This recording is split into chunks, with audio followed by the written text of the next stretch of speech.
अस्सलाम वालेकुम, मैं हूं बख्तावर महमूद और आप देख रहे हैं वाइट न्यूज़। हिंदुस्तान की हिंदू इंतहा पसंद बीजेपी सरकार ने हरियाणा में मौजूद एक और तारीखी बिलाल मस्जिद को मिस्मार कर दिया है। याद रहे कि इससे पहले बीजेपी के इंतहा पसंद दीगर हिंदू दहशतगर्द जमातों के साथ मिलकर हिंदुस्तान की तारीखी बाबरी मस्जिद भी शहीद कर चुके हैं।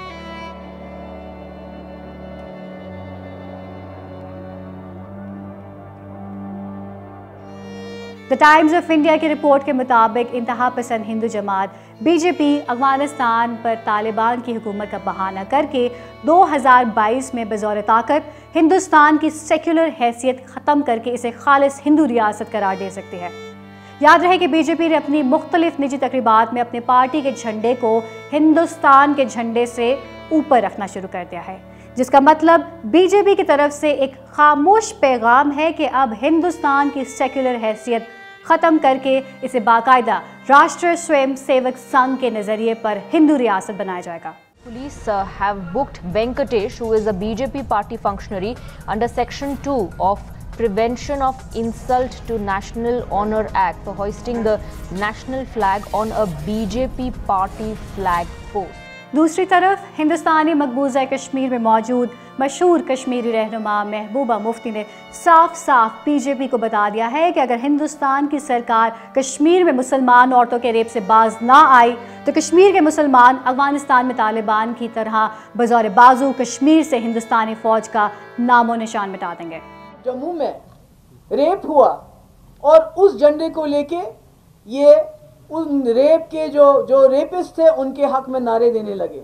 इन्होंने तो खुद ही डेसिक्रेट किया कॉन्स्टिट्यूशन को भी, इन चीज़ों को भी, तो ये हमसे क्या एक्सपेक्ट करते हैं। जबकि बीजेपी ने कहा है कि अगर महबूबा मुफ्ती ने माफ़ी न मांगी तो इसे कत्ल कर दिया जाएगा। बीजेपी को अच्छी तरह से इल्म है कि अगले इंतखाबात में वो अवाम के वोटों से जीत नहीं पाएंगे, लिहाजा हिंदुस्तान की मईशत को घुटनों पर लाने के लिए बीजेपी ने तेज़ी से सरकारी इदारे बड़े हिंदू सरमायादारों को बेचने शुरू कर दिए हैं, जिस पर ऑपोजिशन बीजेपी के खिलाफ शदीद एहतजाज कर रही है। प्रधानमंत्री ने सब कुछ बेच दिया। अब मैं ये हिंदुस्तान के युवाओं से कहना चाहता हूं। कर्नाटक प्रदेश कांग्रेस कमेटी के सदर धर्म नारायण ने कहा है कि हिंदुस्तान की बीजेपी सरकार और तालिबान में कोई फर्क नहीं है।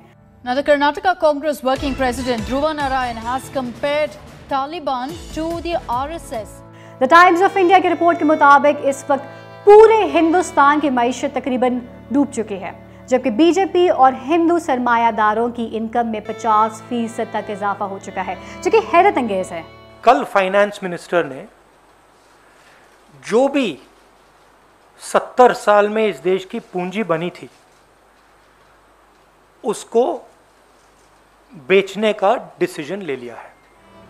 इस वक्त जब पूरी दुनिया की नज़रें अफगानिस्तान पर लगी हैं, ऐसे में दुनिया को हिंदुस्तान में जन्म लेते एक और नाजी खतरे की तरफ भी तवज्जो करनी होगी, क्योंकि हिंदुस्तान एक गैर मुस्तहकम न्यूक्लियर पावर है और इस न्यूक्लियर पावर की मौजूदगी में अगर बीजेपी हिंदुस्तान में इंतहा पसंद हिंदू रियासत बनाने में कामयाब हो गई, जो कि नज़र आ रहा है और जिसकी तैयारी राष्ट्रीय स्वयं सेवक संघ तेज़ी से मुकम्मल करी है, अगर ऐसा हुआ तब दुनिया को शायद अफगानिस्तान से इतना खतरा नहीं होता जितना हिंदुस्तान से होगा, क्योंकि हिंदुस्तान के इंतहा पसंदों का दावा है कि सऊदी अरब से लेकर पूरा बरे सगीर अखंड भारत का हिस्सा है।